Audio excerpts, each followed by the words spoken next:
ഹാജർ ബീവി ഒരു അടിമപ്പെണ്ണാണ്, മെലിഞ്ഞ ശരീരമാണ്, ഭംഗിയൊക്കെ ഉണ്ടായിരുന്നു. ചില പ്രഭാഷകന്മാർ ഹാജർ ബീവി ഭംഗിയില്ല എന്നൊക്കെ പറഞ്ഞ് വെറുതെ പറയാണ്. കറുപ്പിന് അതിൻ്റെ ഒരു അഴകുണ്ട്.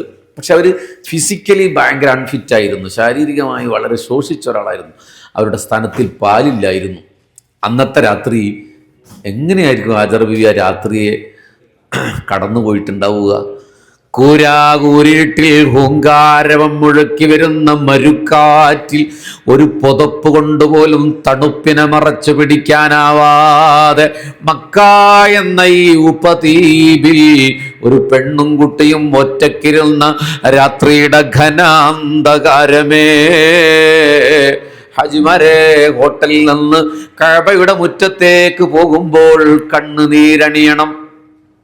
ഇവിടെ AC കുറഞ്ഞാൽ നമുക്ക് വിഷമാണ്, AC കൂടിയാൽ വിഷമാണ്, അത് പറയേണ്ടതാണ് കേട്ടോ. പക്ഷെ നമ്മൾ ആലോചിക്കണം വേണ്ടി പറയാം. അല്ല നിങ്ങൾ എയർ കണ്ടീഷണർ ഉണ്ടാകുന്നല്ല. ചിലർക്ക് റൂമിൽ ചില ആൾക്കാർക്ക് ഇഷ്ടമുണ്ടാവും, ചില ആൾക്ക് ഇഷ്ടമുണ്ടാവില്ല. നമുക്ക് അഡ്ജസ്റ്റ് ചെയ്യാൻ ബുദ്ധിമുട്ടായിരിക്കും. ഹബീബിങ്ങളെ, 2-3 ദിവസം കഴിഞ്ഞു, ഒരൊറ്റ ഈത്തപ്പഴം കഴിഞ്ഞു, ഒരു ഈത്തപ്പഴം കഴിഞ്ഞു. ഹാജർ ബീവി റളിയല്ലാഹു അൻഹയുടെ സ്ഥാനത്തിൽ പാലുമില്ല. ഇസ്മായിൽ അലൈഹിസ്സലാം കിടന്ന് കരയാൻ തുടങ്ങി. ഈ ഒരൊറ്റ ചിത്രം മതി മിനയുടെ ബുദ്ധിമുട്ടിൽ നമുക്ക് രക്ഷ നേടാൻ. എവിടെയെങ്കിലും മസ്ജിദുൽ ഹറമിൽ വെച്ചാൽ ഹിന്ദിന്റെ ഹാജിമാർ ഒറ്റപ്പെട്ടു പോയാൽ തവക്കുലാക്കാൻ, ഭക്ഷണത്തിന് വേണ്ടി ക്യൂ നിൽക്കുമ്പോൾ നമ്മുടെ വീട്ടിൽ നമ്മുടെ ഡൈനിങ് ടേബിളിൽ ഭക്ഷണം സമൃദ്ധമായി നമ്മൾ ഉദ്ദേശിക്കുന്ന സമയത്ത് നമ്മുടെ രുചിഭേദങ്ങൾക്കനുസരിച്ച് തയ്യാർ ചെയ്യപ്പെടും. അല്ലാഹു തൗഫീഖ് നൽകട്ടെ. സമ്പന്നരായ വലിയ വലിയ ഓഫീസർമാരായ ഡെസിഗ്നേഷനുള്ള ആളുകൾ ഇങ്ങനെ ക്യൂ നിൽക്കുകയാണിവിടെ. നിങ്ങളതിൽ വിഷമിക്കരുത് കേട്ടോ, നിരാശപ്പെടരുത്. അള്ളാഹുവിൻ്റെ പ്രിയപ്പെട്ട ഹാജർ ബീവി റളിയല്ലാഹു അൻഹാ, അവരുടെ പേരിലല്ലേ നമ്മളിവിടെ വന്ന് നിൽക്കുന്നത്. അവരോടിയ മണ്ണിലല്ലേ സഫാ മർവയ്ക്കിടയിലൂടെ ഹാജി ഞാനും നിങ്ങളും ഓടുന്നത്, വിഹ്വലമായ ഹൃദയത്തോടെ ഓടുന്നത്. 3 ദിവസം കഴിഞ്ഞു, വെള്ളമില്ല. മരണത്തെ മുഖാമുഖം കണ്ടപ്പോ സഫാ കുന്നിലേക്ക് കയറി സയ്യിദത്തു ഹാജർ റളിയല്ലാഹു അൻഹാ. കുട്ടിയെ എടുത്ത് കയറാൻ പറ്റില്ല അവർക്ക്. കുട്ടിയെ അവിടെ മണലിൽ കിടത്തി, ഒരു വിരിപ്പില്ലട്ടോ. നമുക്ക് പുറത്തേക്ക് ഇറങ്ങുമ്പോൾ എന്തൊരു ചൂടാണ്. ഒരു വിരിപ്പില്ലാതൊരു കുട്ടി ഇങ്ങനെ മണലിൽ കിടന്ന് പെടയുന്നത് ഓർത്തോ. എൻ്റെ ചെറിയ കുട്ടി, നിങ്ങളുടെ പേരക്കുട്ടിയാണ് കിടക്കുന്നതെങ്കിൽ റോട്ടിൽ ഒറ്റക്ക് സഹിക്കാൻ പറ്റുമോ? സ്വന്തം വീട്ടിൽ പോലും കറണ്ട് പോയാൽ ഭയപ്പെടുന്നവരല്ലേ നമ്മൾ. അനന്തവിസ്തൃതമായ മരുഭൂമിയുടെ ഡിസേർട്ടിന്റെ ഘനാന്ധകാരത്തിനിടയിൽ രാത്രിയും ചുട്ടുപഴുത്ത മണലാരണ്യത്തിലെ മണൽക്കാറ്റേറ്റു പകലും കിടക്കുന്നതാരാ? ഇസ്മായിൽ എന്ന പ്രവാചകനാണ് അലൈഹിസ്സലാം. ഹാജർ ബീവി സഫാ കുന്നിൽ കയറി. വെള്ളമുണ്ടോ നോക്കുകയാണ്, പക്ഷി ഉണ്ടെങ്കിൽ പക്ഷി പറക്കുന്നുണ്ടോ നോക്കുകയാണ്.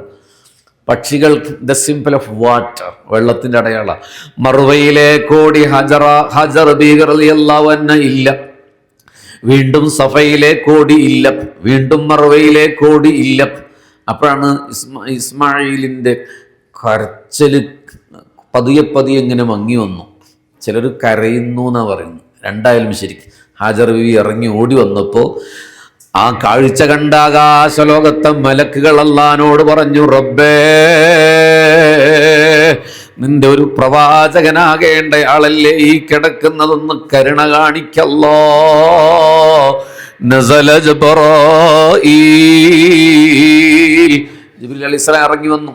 ഇന്ന് മത്താഫിൽ പോകുമ്പോ, നാളെ നിങ്ങൾ മത്താഫിൽ പോകുമ്പോ ഹജറുൽ അസ്വദിന്റെ അവിടെ ഇങ്ങനെ കയ്യേർത്തി ബിസ്മില്ലാഹി അല്ലാഹു അക്ബർ എന്ന് പറയുമ്പോ നിങ്ങൾ പറ്റുമെങ്കിൽ 2ാമത്തെ റോഡിലെങ്കിൽ വലതു ഭാഗത്തേക്കൊന്ന് നോക്ക്. ഒരു 20 അടി അപ്പുറത്ത് ബിഇറു സംസം കിണറുണ്ട്. അവിടെയാണ് ജിബ്രീൽ വന്ന് 10 മീറ്റർ അടുത്തു കൂടെയാണ് നമ്മൾ കടന്നു പോകുന്നത്. മാഷാ അല്ലാഹ്. ഹജ്ജിന്റെ സമയത്താണെങ്കിൽ അതിന്റെ മുകളിൽ കൂടെ ജിബ്രീൽ വന്ന് തന്റെ ചിറക് കൊണ്ട് മണലിങ്ങനെ തുഴഞ്ഞു മാറ്റി. തരുണമായ ഇസ്മായിലിന്റെ കാൽപാദങ്ങൾ മണലിൽ തടിച്ച് ചോരപ്പാടായി.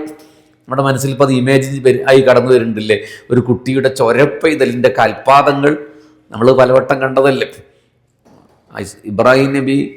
ജിബ്രീൽ അലൈഹിസ്സലാം മണൽ മാന്തിയിട്ട് അവിടെ നിന്ന് സംസം വെള്ളം പൊട്ടി.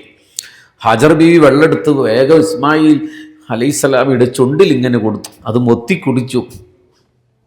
പിന്നെയും വെള്ളം വന്നപ്പോൾ ഇത് തളം കെട്ടി, ഇത് പുറത്തേക്ക് പോകുമല്ലോ പഠിച്ചോനെ, നാളെയും മറ്റെന്നീ വെള്ളം ഉണ്ടാവില്ലല്ലോ. പക്ഷെ അവരൊരിക്കലും നിരാശപ്പെട്ടില്ല. Be confident. ലോകത്തെ മുഴുവൻ നിരാശരായി പോകുന്ന, ഒറ്റപ്പെട്ടു പോകുന്ന ആളുകൾക്ക് ആത്മവിശ്വാസത്തിന്റെ, തവക്കുലിന്റെ എല്ലാ കാലത്തെയും അടയാളമാണ് ഹാജർ ബീവി റളിയല്ലാഹു അൻഹ. ഇതിനേക്കാൾ ഭീകരമായ ഒരവസ്ഥ ലോക ചരിത്രത്തിൽ ഒരു പെണ്ണ് അനുഭവിച്ചിട്ടില്ല. പീഡനങ്ങൾ നേരിട്ടിട്ടുണ്ട്, പക്ഷെ മനുഷ്യന്റെ ഏറ്റവും വലിയ പീഡനം എന്ന് പറയുന്നത് അയാളെ കൊല്ലുക എന്നുള്ളതൊന്നുമല്ല, ഒറ്റപ്പെടുക എന്നുള്ളതാണ്. അതുകൊണ്ടാണ് വലിയ കൊലപാതകങ്ങൾക്ക് നമ്മുടെ സെൻട്രൽ ജയിലുകളിൽ ഏകാന്ത തടവിനാണ് വിധിക്കുന്നത്. മനുഷ്യവാസമില്ലാതെ അവർ ഒറ്റക്ക് കഴിയേണ്ടി വരും.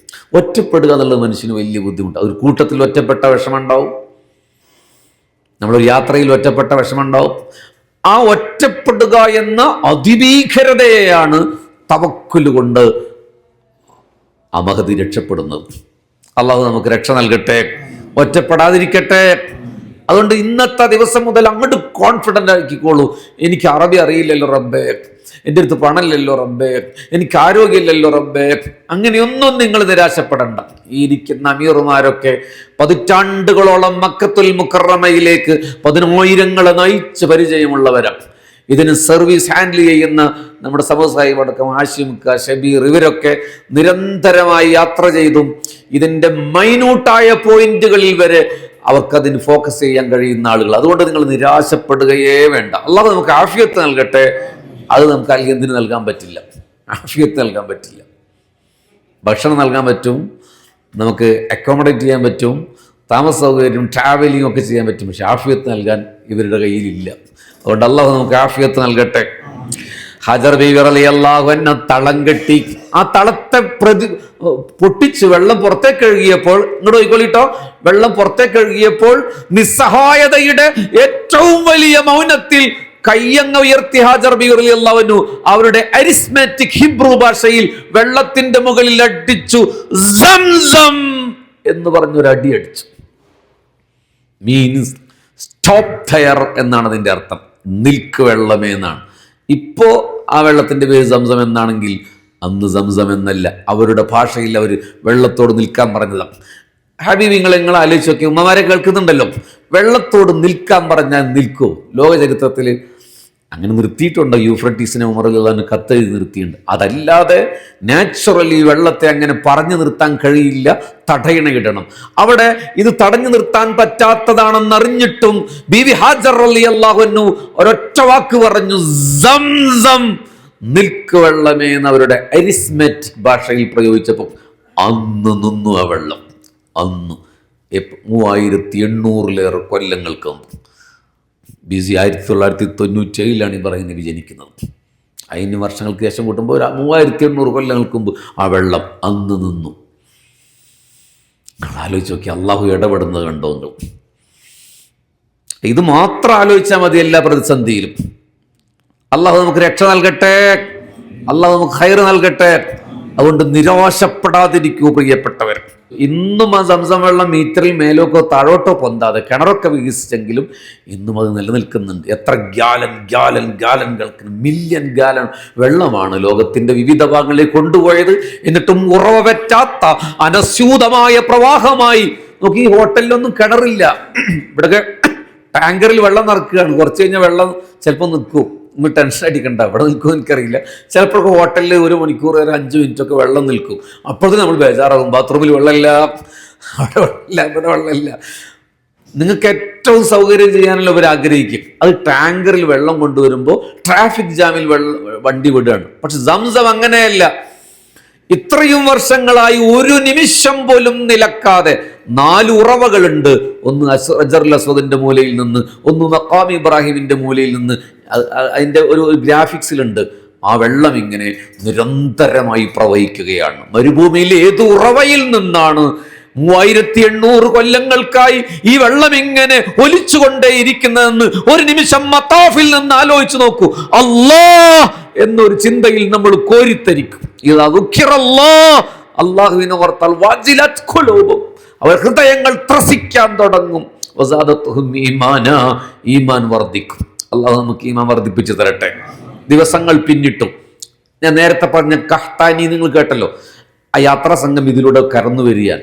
സാധാരണഗതിയിൽ അന്നത്തെ മക്കയിലൂടെ യാത്രാ സംഘം വരാറില്ല. കാരണം ഇവിടെ പാറയിടുക്കുകളാണ്, യാത്ര സുഖകരമല്ല. പക്ഷേ ജുർഹും ഗോത്രക്കാർ ആ വഴി യാത്ര ചെയ്തു. അള്ളാഹുവിൻ്റെ ചില ഇടപെടൽ എങ്ങനെയാണ്, അതുവഴി യാത്ര ചെയ്തു വരികയാണ്.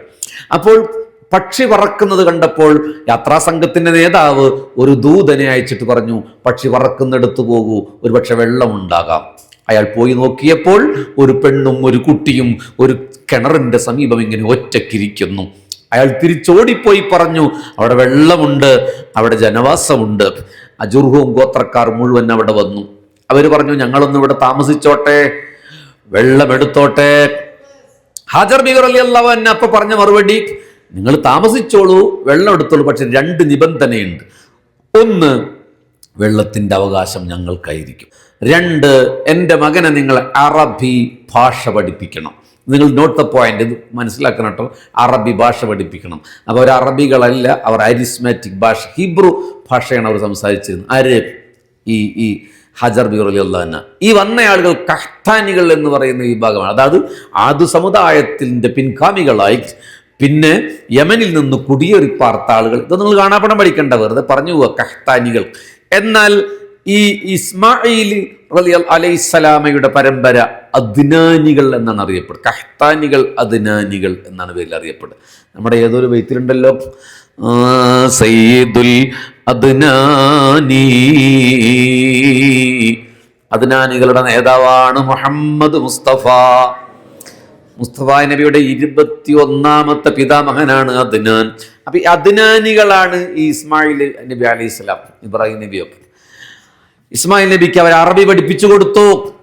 ഇവർ പ്യുവർ അറബികളാണ്, കൃത്യമായ അറബി ഭാഷ സംസാരിക്കുന്ന ആളുകളാണ് കഹ്താനികൾ. അതുകൊണ്ട് അറബിയുടെ പൗരാണികമായ ഭാഷ അറിയുന്നവർ ഇസ്മായിലിന് അറബി പഠിപ്പിച്ചു കൊടുത്തു. ഇസ്മായിൽ നബി അലൈഹിസ്സലാം കഹ്താനികളിൽ നിന്ന് കല്യാണം കഴിച്ചു. അദ്നാനികളും കഹ്താനികളും തമ്മിൽ ബന്ധമുണ്ടായി. അങ്ങനെയാണ് ആ ബന്ധത്തിൽ 12 മക്കളുണ്ടായി ഇസ്മായിൽ നബി അലൈഹി സ്വലാമിക്ക്. ഇങ്ങനെയാണ് അറബ് വംശം രൂപപ്പെടുന്നത് എന്ന് നിങ്ങൾ മനസ്സിലാക്കി വെച്ചാൽ മതി. അത് വളരെ കൃത്യമായ ഹിസ്റ്ററിയാണ്, ചരിത്രമാണ്. സംസം കിണറിന്റെ ഉറവയിൽ നിന്നാണ് അറബ്. ഇവരുടെ ഈ കഹ്താനികളുടെ ഒരു പിതാമഹനിന് മുഅർറിബ് എന്ന് പറയുന്ന ഒരു മകനുണ്ടായിരുന്നു. അതിൽ നിന്നാണ് അറബി ഉണ്ടായത് എന്നൊക്കെ ഒരു ചരിത്രമുണ്ട്.